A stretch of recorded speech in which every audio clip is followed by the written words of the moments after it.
Geceleri gökyüzüne baktığınızda ne görüyorsunuz? Sadece parıldayan ışık noktaları mı? Yoksa sonsuz bir olasılıklar okyanusu mu? İnsanlık var olduğundan beri bu okyanusa baktı. Eski Mısırlılar yıldızlarda tanrılarını gördü. Polinezyalı denizciler okyanusları aşmak için bir harita olarak kullandı. Mayalar ise zamanın kendisini ölçmek için gökyüzünü inceledi. Gökyüzü her zaman en büyük ilham kaynağımız ve en derin sırlarımızın saklayıcısı oldu. Milyarlarca galaksi, her birinde milyarlarca yıldız ve bu yıldızların etrafında dönen, hayal bile edemeyeceğimiz kadar çok gezegen. Bu akıl almaz, büyüklüğün içinde insanlığın mağara duvarlarına ilk resimleri çizdiği andan beri sorduğu o temel soru yankılanır. Evrende yalnız mıyız? Bu soru binlerce yıldır mitlerimize, efsanelerimize ve en derin korkularımıza işledi. Kanatlı tanrılar, ateşten arabalarla gökten inen haberciler, yıldızlardan gelen ziyaretçiler. Hepsi bizden başka birilerinin var olduğu fikrinin bir yansımasıydı. Ama 20. yüzyılda atomun parçalandığı ve insanlığın kendi gezegeninin sınırlarını zorlamaya başladığı o çağda bu felsefi soru somut bir gizeme dönüştü. Artık onlara tanrılar demiyorduk. Yeni, daha teknik, daha modern bir isimleri vardı. UFO'lar. Tanımlanamayan uçan cisimler. Bu sadece gökyüzündeki ışıkların değil, gerçeğin kendisinin sorgulandığı bir yolculuğun başlangıcıydı. Otoriteye, bilime ve hatta kendi gözlerimize olan güvenimizin test edildiği bir çağın kapısı aralandı. Şimdi bu gizemli labirentin derinliklerine iniyoruz. Bilimin ve komplonun kesiştiği o tehlikeli sınıra. UFO ve uzaylı gizemlerinin ardındaki gerçeği aramaya hazır mısınız? Bölüm 2. Resmi arayış ve ilk temas iddiaları. İnsanlığın uzaylı arayışı sadece komplo teorisyenlerinin bir uğraşı değil. Aynı zamanda dünyanın en parlak zihinlerinin yürüttüğü ciddi bir bilimsel çabadır. Adı SETI, yani Dünya Dışı Akıllı Yaşam Araştırması. Görevi basit ama bir o kadar da zor. Kozmik okyanusu dinlemek ve başka bir medeniyetten gelecek fısıltıyı, o tek bir yapay sinyali yakalamak. Bilim insanları Drake denklemi gibi formüllerle evrendeki potansiyel medeniyet sayısını tahmin etmeye çalışıyor. Bu denklem, galaksimizdeki yıldız oluşum hızından, bu yıldızların etrafında gezegen sistemleri olma olasılığına, bu gezegenlerde yaşamın ortaya çıkma ihtimalinden, o yaşamın akıllı bir seviyeye gelme ve bizimle iletişim kurma arzusuna kadar birçok değişkeni hesaba katar. Sonuçlar mı? En tutucu tahminler bile, Samanyolu galaksisinde binlerce, hatta 10 binlerce akıllı medeniyetin var olabileceğini öne sürüyor. Öyleyse neredeler? Peki o sinyal hiç geldi mi? 67 yılının sıcak bir yaz gecesi bir anlığına gelmiş olabilir. Wow sinyali! Ohio Devlet Üniversitesi'nin Big Ear radyo teleskobu tarafından tespit edildi. 72 saniye süren, güçlü ve dar bantlı bir radyo sinyaliydi. Tam da bilim insanlarının dünya dışı bir medeniyetten bekleyeceği türden. Astronom Jerry Ehman, sinyalin çıktısına o kadar şaşırmıştı ki kenarına tek bir kelime yazdı. Wow! O günden beri o sinyal bir daha asla tekrarlanmadı. Kaynağı ise hala bir sır olarak kaldı. Bilim kanıtların peşindeyken bazıları kanıtların zaten burada olduğuna inanıyordu. Hem de çok uzun zamandır. Her şeyi başlatan olay 1947 yılında Soğuk Savaş'ın ilk günlerinde iki farklı yerde yaşandı. Önce iş adamı ve pilot Kenneth Arnold, Washington semalarında su üzerinde seken tabaklar gibi hareket eden 9 inanılmaz cisim gördü. Basın bu tanımı alıp tarihe geçecek bir terim yarattı. Uçan daire. Ama asıl olay bundan sadece birkaç hafta sonra New Mexico'nun sakin Roswell kasabasında patlak verecekti. Bir çiftçi, arazisinde daha önce hiç görmediği tuhaf, hafif ve son derece dayanıklı metallik enkaz parçaları buldu. Yerel Roswell hava üssünden gelen istihbarat subayı Jesse Marcel enkazı bizzat inceledi ve şaşkına döndü. Üs hemen bir basın açıklaması yaptı ve tüm dünyaya duyurdu. Bir uçan daire ele geçirdik.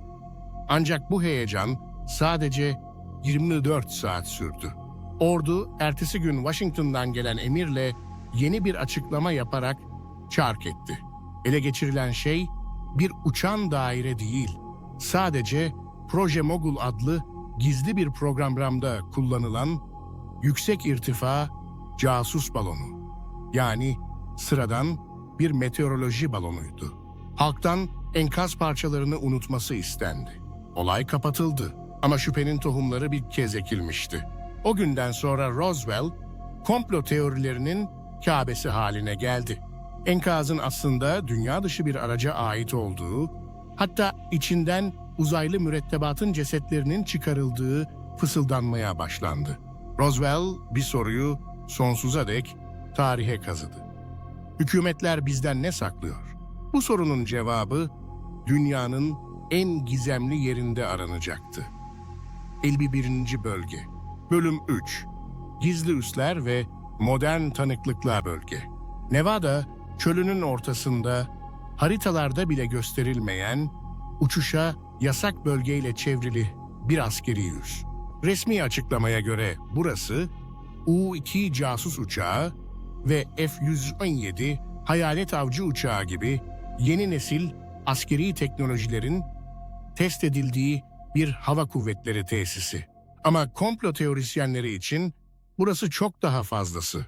Burası Roswell'de düşen UFO'nun ve ele geçirilen uzaylı teknolojisinin saklandığı yer. Bu iddiaları bir efsaneden küresel bir fenomene dönüştüren kişi, 1989'da ortaya çıkan Bob Lazar adlı bir adamdı. Lazar, 51. Bölgenin S4 adı verilen gizli bir bölümünde fizikçi olarak çalıştığını iddia etti. Görevinin ele geçirilen dünya dışı uzay araçlarının itki sistemlerini incelemek ve kopyalamak olduğunu söyledi. Kavramın adı tersine mühendislik. Lazar, yer çekimini bükerek çalışan 9 farklı uzay aracı gördüğünü, bu araçların yakıtının ise periyodik tabloda bulunmayan element 115 adında stabil bir izotop olduğunu anlattı. Hikayesi şok ediciydi. Kanıtı yoktu, sadece sözleri vardı. Yetkililer onun geçmişini ve eğitim kayıtlarını reddetti. Lazar'ın bir sahtekar olduğunu söylediler ama Lazar'ın anlattığı teknik detaylar ve sarsılmaz tavrı milyonları onun doğruyu söylediğine ikna etti. 51. bölge o günden sonra uzaylı komplolarının merkezi haline geldi. Yıllarca UFO hikayeleri sadece sivil tanıklıklara ve bulanık fotoğraflara dayandı. Ancak 2017'de her şey değişti. The New York Times, Amerikan Savunma Bakanlığı'nın yani Pentagon'un gizli bir UFO araştırma programı yürüttüğünü ortaya çıkardı. Ve bu programdan sızdırılan 3 video tüm dünyayı sarstı.